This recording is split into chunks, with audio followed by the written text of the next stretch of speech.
আর এটি নির্মিত হলে এটি হবে ট্রানজিট পোর্ট বা আঞ্চলিক বন্দর। আর এই বন্দরের মাধ্যমে ভারতের পূর্বাঞ্চলের ৭ অঙ্গরাজ্য বা 7 সিস্টার নেপাল, ভুটান, চীনের কুনমিং সহ প্রতিবেশী দেশগুলো সুবিধা পাবে। আর বাংলাদেশ এই বন্দরের বিনিময়ে প্রচুর অর্থ আয় করবে। ফলে অর্থনীতির আকার আরো বড় হবে বাংলাদেশের।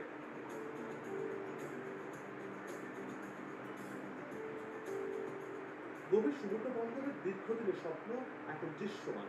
দেশের প্রথম গভীর সমুদ্র বন্দর নির্মাণ করা হচ্ছে বঙ্গোপসাগরের তীর ঘেঁষে ১,০৩১ একর জায়গার উপর নির্মাণ করা হচ্ছে এই বন্দরটি।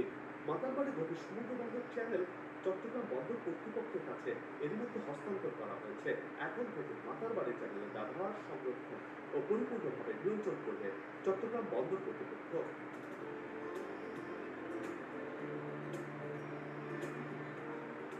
এর মধ্যে দেশে আমদানি রপ্তানি বাণিজ্যে নতুন